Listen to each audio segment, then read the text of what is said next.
Hey everyone, it's Nick with the Whip Shop, and on today's video we're going to be talking about the bird's eye plait. Now if you like this content and it's helpful to you, please do consider supporting my work on patreon.com, and there's a link for that in the description. The bird's eye plait, it's a very popular pattern for a handle, and for some reason I've waited all these years to actually try it for myself. Now while I was filming this tutorial, I came across 3 tips that really helped me, and I think they'll help you too. Number 1, when you're up close and personal plating this pattern, as you need to be, because you have to see what you're doing, it's sometimes easy to lose the overall picture because you're just so close to it. So what I found that really helped me was taking a break, stepping back, and I know it sounds kind of funny, but squinting your eyes a little bit. And what squinting does is it just sort of, for a second, eliminates all of the natural seams in between strands and allows you to see the overall big picture of the pattern. Number 2, gaps. While you're plating this handle, you're going to come across what appear to be mistakes or big spaces, where in reality, these spaces are part of the design itself. So don't let that get you worried. Number 3, rolling. If you never have rolled any of your whips, now would be a good time to do it. The bird's eye pattern is really busy, and it requires us to contort and stretch all these strands across each other, underneath each other, in all these different ways that we're not used to.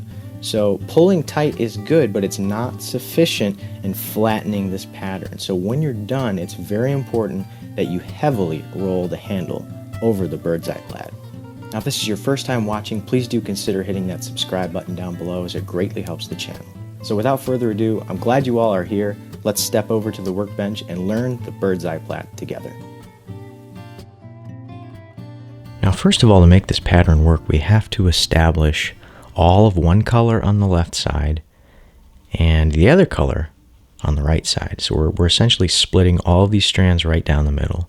Now up here I have all of the strand lengths that you're going to need for a 6'16" plait bullwhip. They are the lengths of the strands that I'm using right here, so you can follow along, copy those down. If you notice up here, the first 2 strands of our overlay are 22 feet. So what I've done, they're right here.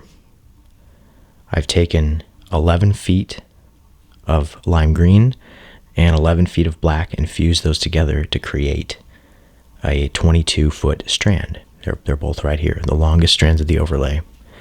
Next, the next strand is 20 feet. 10 feet of this color, 10 feet of black, fused together. So that's what I've done to every single strand that you see on this list. And that's how we're establishing lime green on one side and black on the other side. We're splitting all those strands down the middle. Now we're going to tie all of our strands into place. I've taken 4 of my strands, doesn't matter which ones, and I'm going to go around the back like I've always done in all the other videos, just like that, making sure that where the strands are joined, those are the spots that need to be directly behind the handle, just like that. Now I'm reaching for my other 4 strands. I'm referring to all of these strands that are fused together. This is obviously considered one strand, even though it's 2 fused together.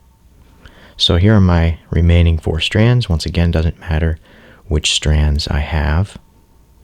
This part's important though. We're going to take whatever color you choose to have on the left-hand side. We're going to take that same color and feed them through and have them also resting on the left-hand side. Since I have the middles indicated on these strands, obviously because they're fused together, I've let them go, because where they are fused together, that will indicate the middles of the strands. So I'm just not worried about those middles right now. I'm just finding the ends of my lime green, taking those strands and opening up an eye like this, and feeding those strands through like that. And once those strands are fed through, we can close that eye up.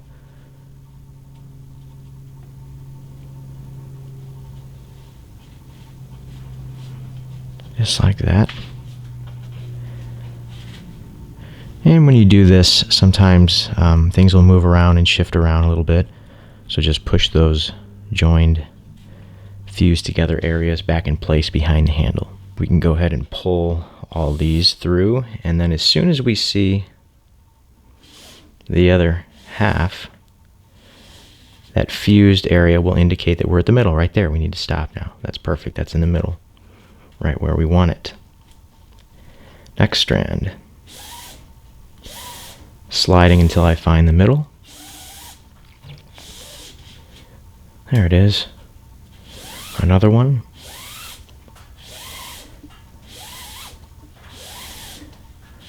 There it is. And our last strand, there it is, the shortest one. That's why it was so quick. So here's what we want. We've established all of one color. We have our lime green, all of our lime green strands on the left side, and all of our black strands on the right side. So we're ready to jump into this thing. Now I could go straight into the pattern right now, but for the sake of myself actually, and for the sake of you, this is my first time ever doing this pattern right here. And it most likely is yours as well if you're watching this video. So we're not going to just jump right into it. I'm going to go ahead and plait a little bit of herringbone, about an inch, just so we can see better what we're doing. All right, we are ready to go into this bird's eye plait handle. Now there's a table that I've added on the upper right hand side of the screen that will hopefully help you guys just keep track of what strands that you're plaiting. Now, as you can see, I have sequences listed under where it says left there, and those strands pertain to our left side, obviously. Now, even though the left-hand column pertains to these strands, the action of those sequences are actually taking place on the right-hand side. And as for the right-hand side, same with those. The right-hand side sequence pertains to these strands, but their actions are going to be carried out on the left-hand side. Hopefully that makes sense. Now this bird's eye pattern is very unique and different from anything I've ever done. Normally, when you plait a whip, you're alternating. You're taking one strand, you're plaiting it, you're moving to the right-hand side, you're alternating left, right, after just one pass, one plaited strand. This is different. We're actually plaiting 4 strands from the left side in a row. Then we're going to the right side. We're plaiting 4 strands in a row. So it's 4, 4, 4, 4 instead of 1, 1, 1, 1. That's going to take me a while to get used to. So let's see how it goes. Now if you look up here, each working strand is going to become highlighted for you guys, so it's easier to use the sequence and to not get lost. So hopefully that helps you. Now we're going to start with our upper left green strand here. And look at our left-hand column. Notice that where it says under 4 over 4, that's our first sequence. So it's glowing green right now as an indicator. So I must note that when we plait this pattern, we're never grabbing 2 strands at the same time. All of it is single strands. So that makes things a little bit easier. So here we go. Under 4 over 4. Carrying it around from the left-hand side. Count out 4 strands. There's 4, and there's 4. Under 4 over 4. There we are. Now usually we just go to the right-hand side and then do, but that's not what we're doing. This is the bird's eye pattern. And I'm telling you, this is going to take me a while for me to get used to this. We have 3 more strands to go because we're doing 4 and 4. Our next strand is a bit of a mouthful. Under 1, over 2, under 1, over 1, under 2, over 1. Wow. We're on the back. Just read it real slow. Take your time. Under 1, over 2. So we're going to go under 1, over these 2 strands, under 1, over 1, over 1, under 2, over 1, under 2, over 1, and pull. Next, our third strand. This is the same exact sequence we just did. So let's do it. Third strand, around the back.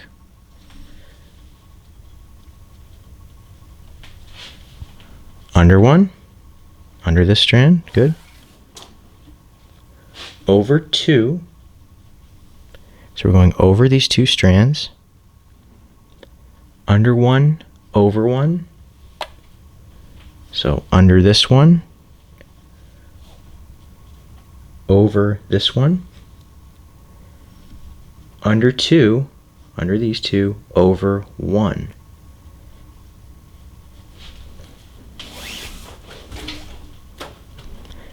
So the hard part's over with. We have one last strand to plait from our left side. Under 4, over 4, just like how we started. See that? So under 4,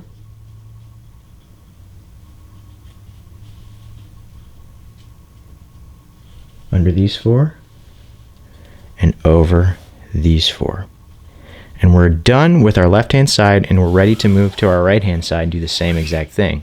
But before we do that, we need to neaten things up because strands are going to be crossing. And we need to untangle those strands so we don't get ourselves confused and mess up the pattern. If you look here, see how it's a little bit messy? We have to make sure that the strands are in order. So see this strand, we kind of got that going over there. This is the first strand. This is the second strand hiding behind the third strand. So you want to make sure after every time you complete strands from the left, just neaten things up and make sure that it's in order. So tighten these up and we're going to move on to the right side, black strands. Okay, it is time to move over to our right side. Now we are rolling 3 cameras at once. Left, right, and over the top as you're viewing right now. Starting with our right strand. We're going to go, make sure we're grabbing the correct strand. Around the back, under 4, over 4. Under 4 and over 4.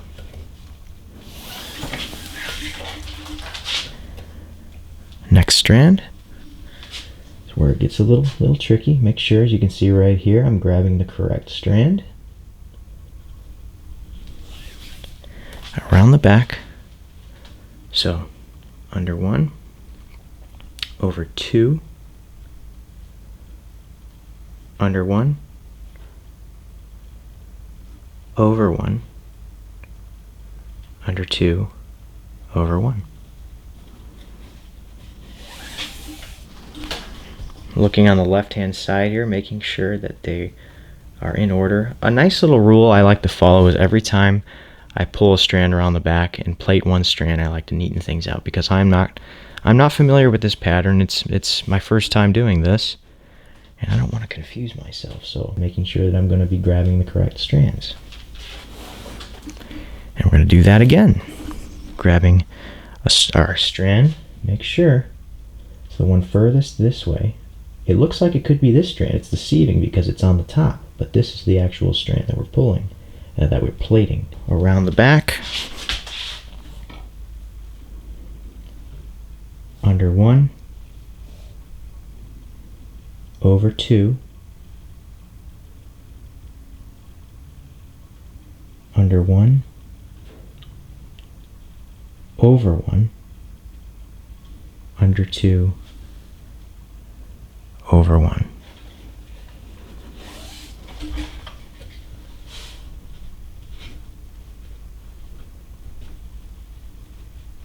Pulling those into place. And lastly, we're going to finish up with our under 4, over 4. This is our correct strand. Making sure we have the right one. Here it is. Around the back. And separating our strands out, making sure we're grabbing the right ones. See how these two strands are crossed right here? This is a very common mistake that I can see myself making very soon. 1, 2, 3. This isn't it. This is it. This is on the top. And you can determine which strand you need by pulling. If the strand that you're thinking that you need, you're seeing it move up here, that's the strand you want. This one. So that's our 4th strand that we're going under and over the other 4. Ah, I see our first bird's eye revealing itself to us. Look at that. It's a very time-consuming pattern. no doubt. So we have just finished our right hand side, the black strands. Now I'm just going to go through here and individually pull all of my strands, checking the right side, pulling those, making sure that they're lined up, and they appear to be. And now we're going to move back over to our left hand side, the green strands.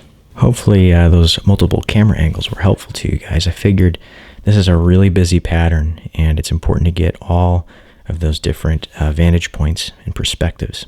So we are back over to our left side, our green strands. So just like we're starting from the beginning, under 4, over 4. Make sure you're pulling the correct strands. Under 4, over 4.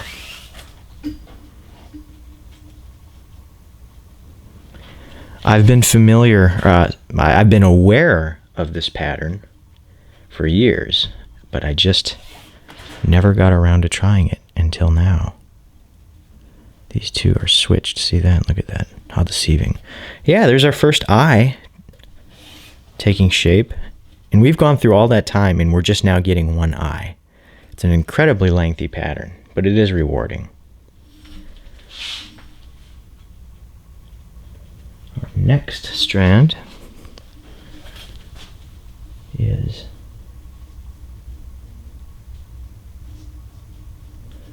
under 1,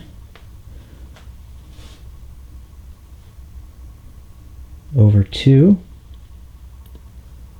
under 1, over 1, under 1, over 1, under 2, over 1. I have to go so slow or else I'll make a quick mistake. Detangling the strands.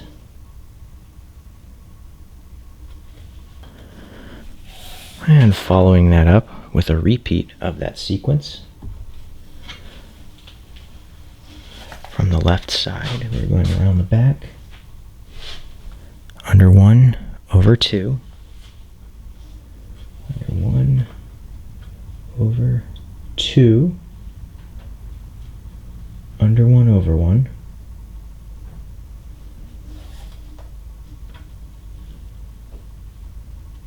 Under 2, over 1.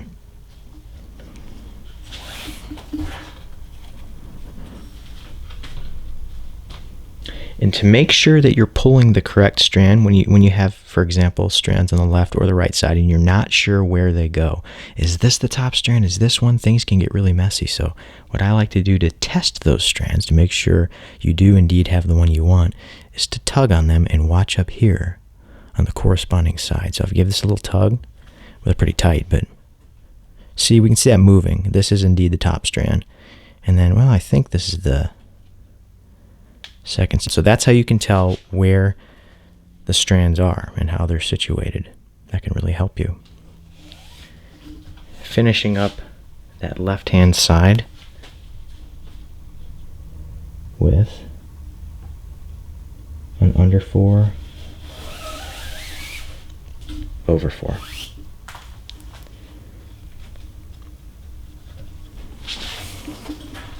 And there is another inverse eye revealing itself to us. Another bird's eye is taking shape.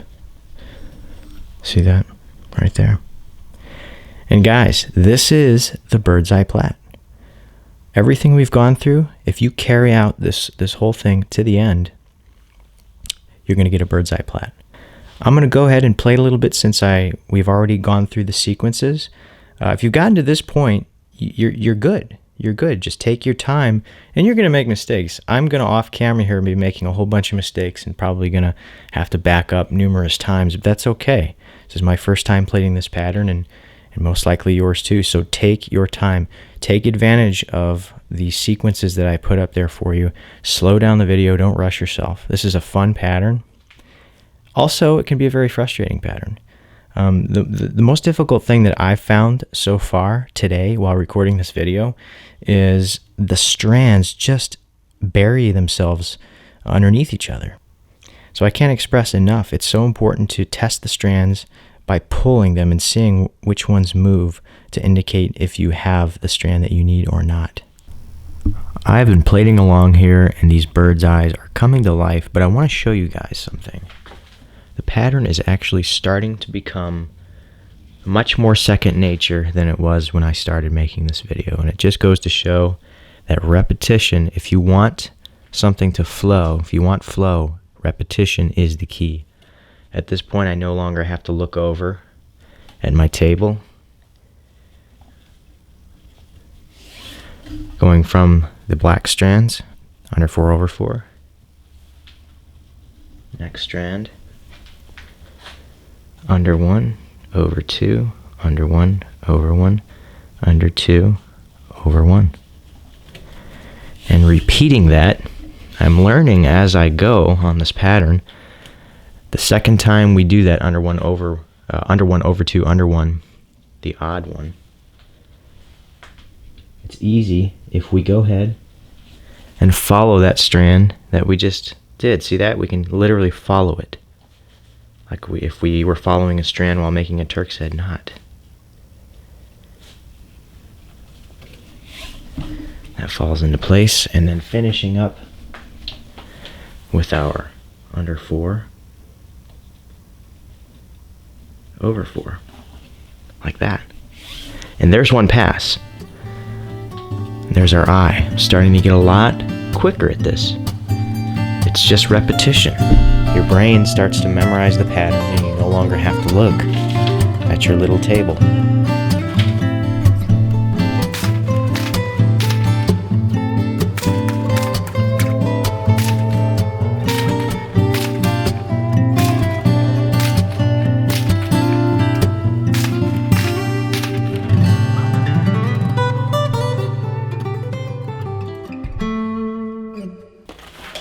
Thank you guys so much for watching. If you liked the video, please do subscribe, like, and comment. I flipped the whip over while I was actually doing a photo shoot with it, and I noticed that one of the bird's eyes protrudes into the other one, so I made a little mistake. Don't tell anybody. Thanks for watching. See you guys in the next one.